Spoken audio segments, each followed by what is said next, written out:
Hello and welcome to another episode of Sports and Songs Podcast. This is season 6, episode number 43. Tonight's the sports edition, Andy. Yes. Well, Andy, it's September 2nd, 2025. We just wrapped up Labor Day and we got a sports episode to go through. A lot of sports.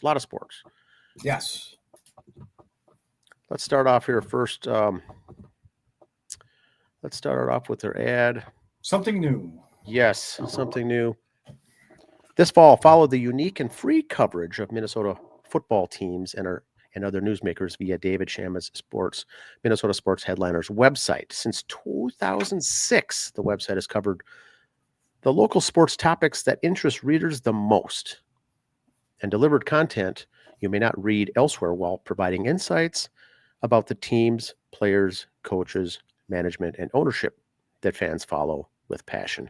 Visit shammasportsheadliners.com. That's shammasportsheadliners.com. Friend of the show there, Shamma Sports Headliners, they have a lot of football.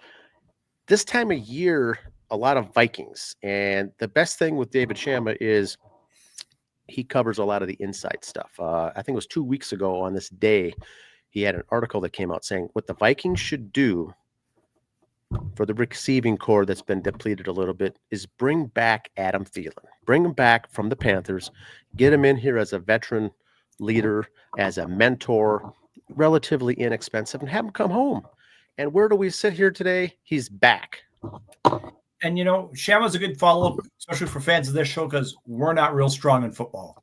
So, yeah, go to his site. He's got a lot of local stuff. It's all basically Wild, Timberwolves, Twins, Vikings, Wild, Timberwolves, and also the Lynx, and a lot of college, a lot of MEAC college sports, and Golden Gophers, of course. Yep. Well, let's start off with a trivia question, Andy. All right. So this last weekend was Minnesota State Amateur Baseball Tournament, Hutchinson, Brownton, and Gaylord. We were lucky enough to be the official podcast of the tournament for the Brownton location for all 3 weeks. That was fun. The attendance came in at 23,000, Andy. 3 weekends, 23,000 for all the sites, not just Brownton, Hutchinson, Gaylord, Glencoe, Brownton, all of them together. Where does that rank in the top 5 for all-time attendance since the year 1958? Is that it? 58? Yes. All right. So since 58, it's a top 5 for attendance. We'll get to the answer at the end of the show as far as where does that rank. It's a top 5, but where is the question? All right. I see what you're saying. All right, just a second here. Let me get my stuff going here. Ta-da. All right. First of all, here we are. I want to start with a thank you to everybody for this weekend. First of all, the folks at Brownton for all they did for us. That was awesome what they did out there for us. Ryan Grams and the whole gang out there were great. The whole Hutchinson, Gaylord, you guys were all wonderful. Thank you. But shouts out to a couple of friends we made there. You Are Their Sports and also K-Check. We sat by these guys up there and doing our thing and learned a lot from these two. So I think helped us grow. But shout out if you could check out You Are Their Sports. It's a lot of the northern Minnesota, mid-Minnesota teams there. All the high school sports in that area. So you'd follow them. Great follow. And, of course, we're all familiar with K-Check. There's sports of the local things around here and music sometimes too. So please check out those 2 formats. Thank them very much. As we get ready for next year, Dan, before we win the results. Yes, there it is for next year. You know, the URO, You Are Their Sports, Central Minnesota, they were pushing the Victory League. A lot of these teams come out of the Victory League. And so very good baseball up there. And we seem to cover DRS. We seem to cover Crow River, Tomahawk East. But sitting up, listening to their broadcast, and it made me think a lot of the great teams that come out of the Victory League, a lot of the teams up north that we'll have to focus on more a little next year. K-Check, of course, is all basically DRS. It's just a ton of baseball there. K-Check has a great background as well, but that's all I've got for that. So let's go back here to our winners. First of all, Meadville, great game, A-Champs. Don't call it a comeback. Should have been their theme song coming into that last game. Yeah. Down 9-3, bottom of the ninth, and they put up 8 runs to win it. Beautiful game. Yeah, the guy who hit the home run, the walk-off home run to win it and did the big giant bat flip. He played ball at Texas A&M Corpus Christi baseball. So this was a phenomenal baseball game. And then you get a guy like him up to the bat at the end and to crush the home run to win it. Fantastic. Congrats. We'll go to B class. I was there yesterday. Delano and Nisswa. Game was closer than the score. I'm not taking away from what Delano did, but it was just Delano had that big 5-run inning, but every other inning was a shutdown, 1 run, boom. Nisswa had some bats. I mean, I was a little nervous. It's like, if Delano put up 5, why can't Nisswa? But Delano's pitching shut him down. It was a great game. A little closer in the score, in my opinion. Again, not taken away from Delano. They did deserve the win. And then in Class C, we got one team that hadn't been there since in 95 years and another team that was there for the first time. And I think with the realignment of some teams, you're going to see a lot of that in C coming up for the next few years. First-timers, first time in 50, 60, 70, 95 years.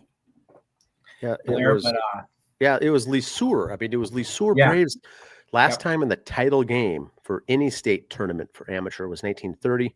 And Pierre's first time in a championship game. Phenomenal. And Pierre's in the semifinals and finals, 10 runs everybody. So great team.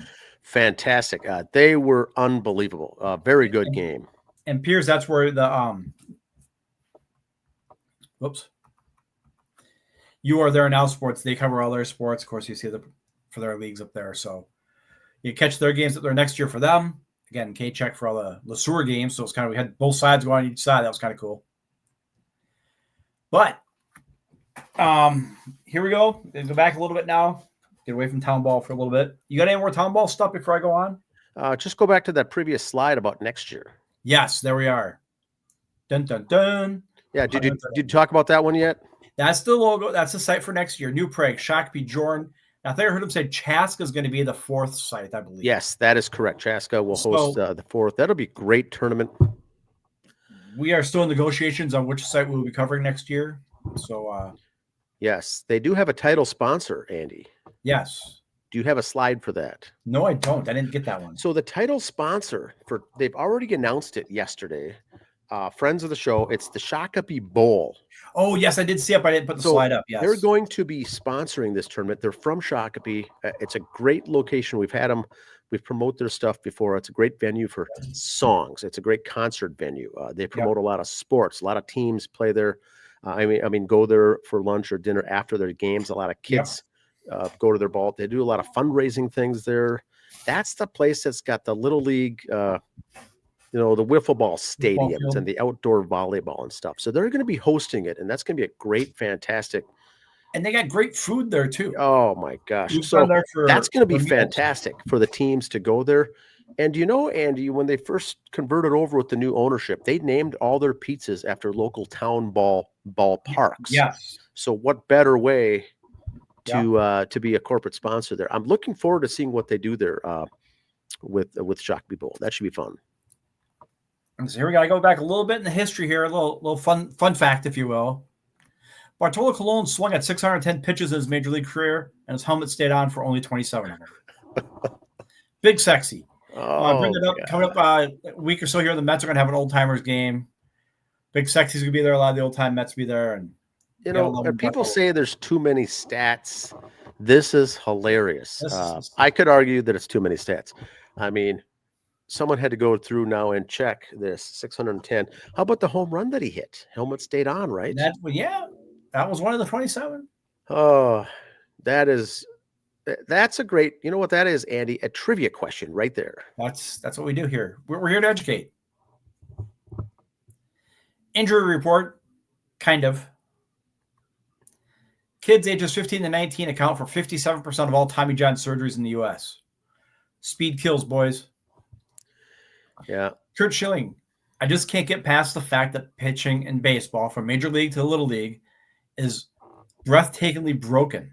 The hunt for velocity has changed everything, and not for the better. The number of injuries is staggering. The decline of a starting pitcher throwing 7 innings is a huge problem. This goes on with other former pitchers. First of all, what you need is a curveball. That'll save all your problems. Yes. But here's Roger Clemens, and I like Roger's quote here. Roger Clemens recently suggested a rule change. Taking away the DH if a starting pitcher is removed before the 7th inning to encourage longer starts. And he also supports the pitch clock and the automatic strike zone technology. He also compared his own early use of pitch calling devices, stating he was pitch calm before pitch calm by calling most of his own pitches. And we've seen the videos where Maddox called his own pitches too, depending on how he caught the throw back from the catcher. Maddox has mentioned that. Clemens called a lot of his own, these guys back in the day. But starters, if they go 6, they think he's a Superman. Correct. If you don't go 7, you lose the DH. I kind of like that. But starting pitchers go 6 tops. And then you got your 7th inning guy, 8th inning guy, 9th inning guy, and a long reliever in case your starter can only go 4 or 5. I mean, it's sad when they're like, boy, I hope he gets to the 5th inning.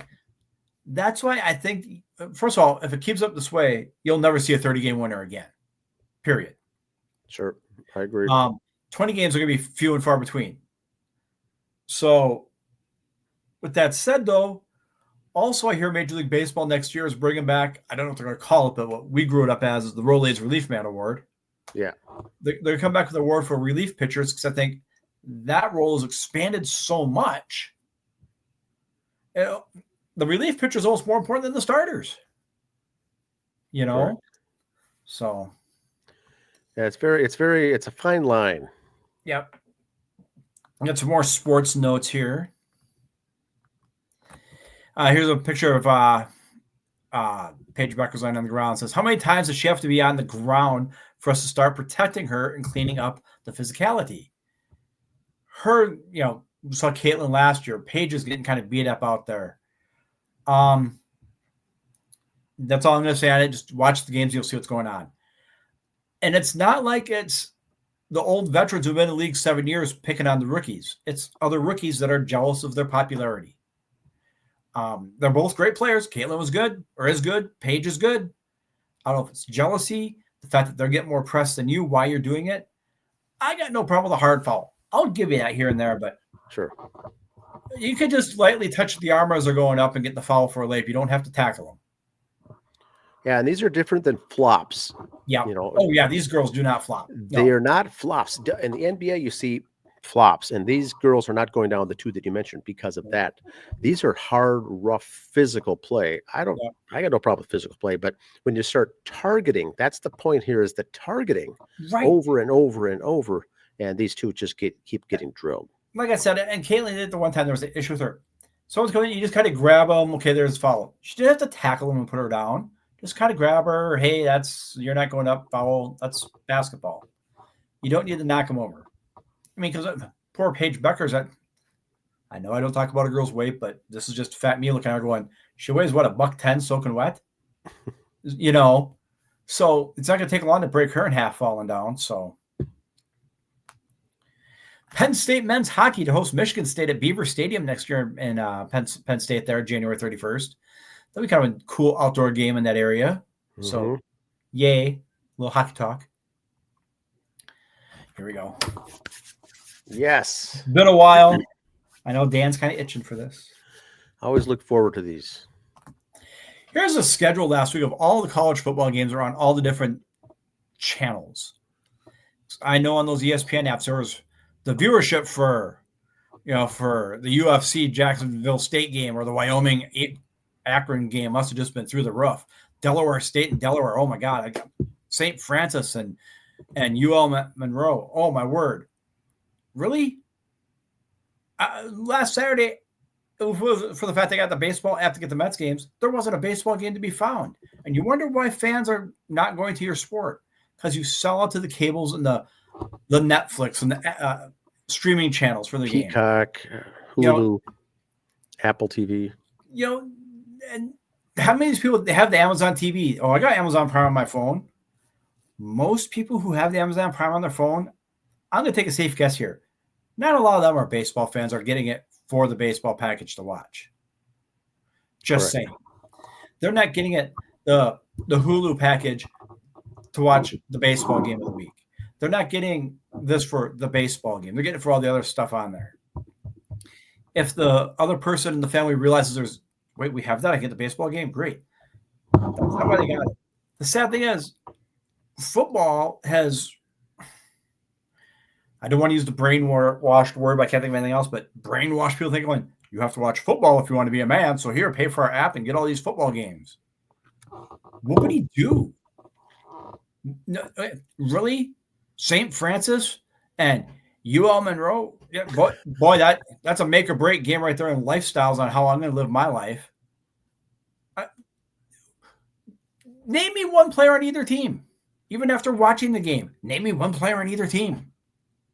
I just don't get the infatuation with football so much. It's saturated. So the whole market's being saturated, and it's sad, but it is what it is. That's why baseball's ratings are down, because they go to these pay apps. NASCAR's ratings are way down because they went to, was it Amazon or someone for like 3-4 races in a row? People forgot about them then. I don't get it. Out of sight, out of mind. It's going to be hard to get back into it for the playoffs. Oh, yeah, I forgot. NASCAR's on. If you're trying to get fans in and you bury it on a pay app that not many people get, you're going to lose fans. I got just one more thing. Here it is, the WNBA and the WNBA or WBPA, blah, blah, blah. All these initials, I get confused. Are heading towards a lockout as collective bargaining agreement is unlikely to be passed. Okay, we said it before. 30-odd years this WNBA has been around, hasn't made a nickel yet. If you girls lock out and don't go, you're not coming back. What fans you have will go away.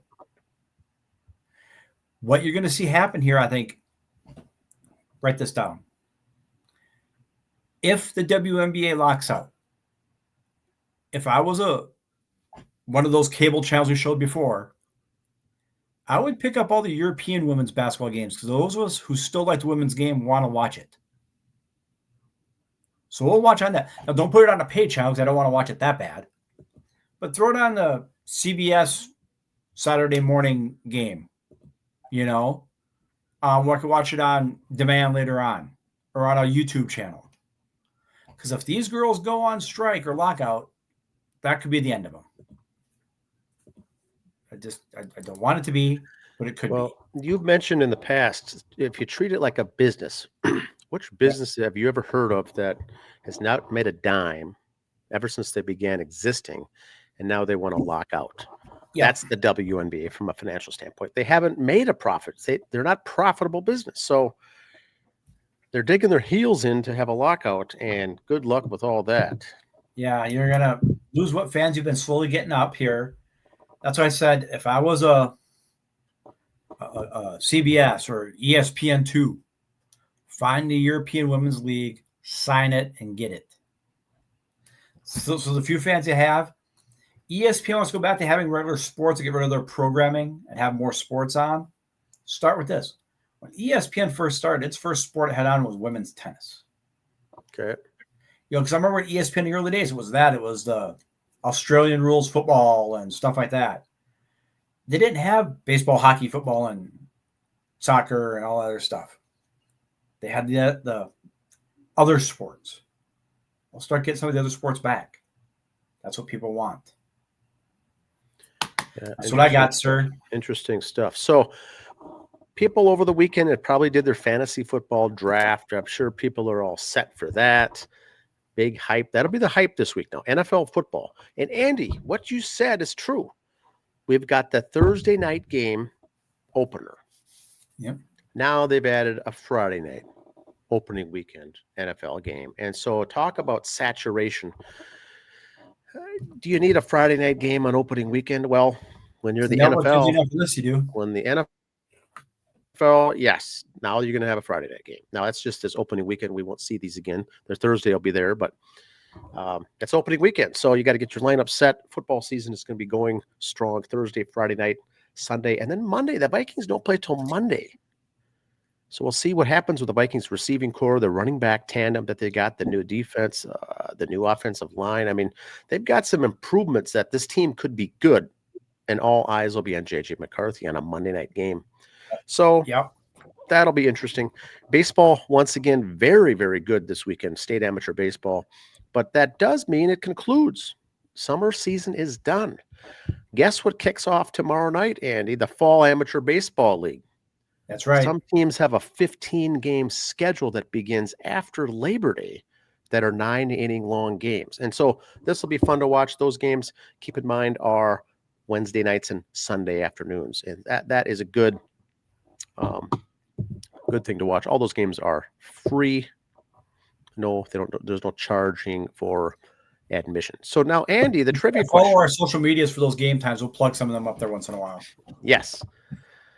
State Amateur Baseball Tournament. The attendance was announced 23,000 fans for the 3 weekends of baseball at all 3 sites combined.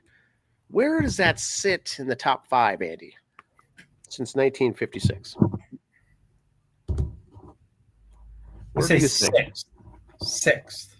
No, that's top 5. We're in the top 5. Fifth. I mean, I'm sorry, 5th. All right. And 1958, by the way, was the year that New Ulm had 26,000 fans in 1956. Wow. As a single city host. I mean, that's a lot of people coming through there. This last year, Brownton, Hutch, and Gaylord and Glencoe, 23,000. The answer is 3, third highest ever since 1956. Now, the question is this.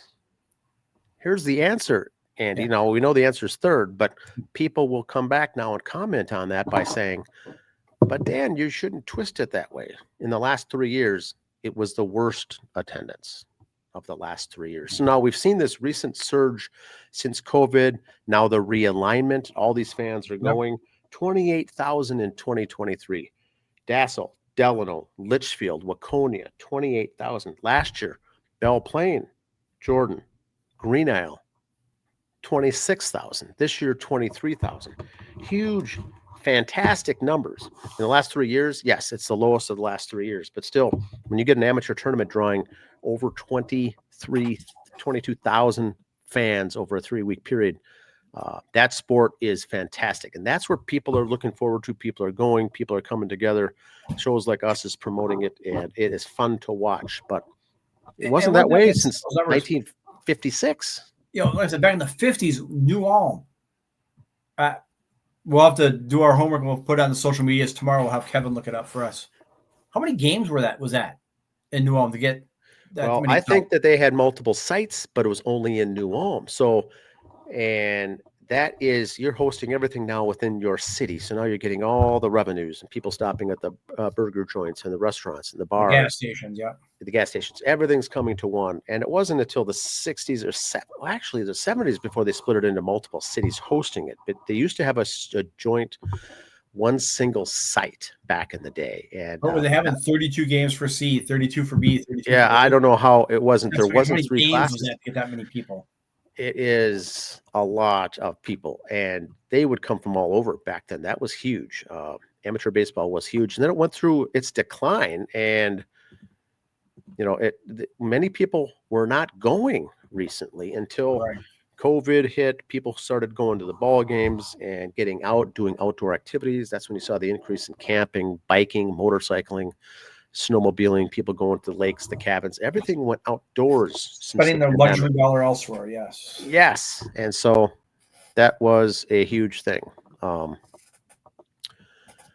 anyway, Andy, I'm going to get this out of here. Oops. That's all I've got here for the show tonight. We do want to make sure folks follow David Chama's Minnesota Sports Headliners. Go to the website, check out the articles. Sign up to the subscription. You can get a email automatic subscription coming to you each time the articles are released. I think they're twice a week they come out. Mm-hmm. The nice thing about this, Andy, it's entirely free, online, digital, or the website. No charge whatsoever. And it's like all Minnesota, local Minnesota, good sports. That's all I got here for this episode. Anything else? See you. Nope, that's all I got, man. See you later.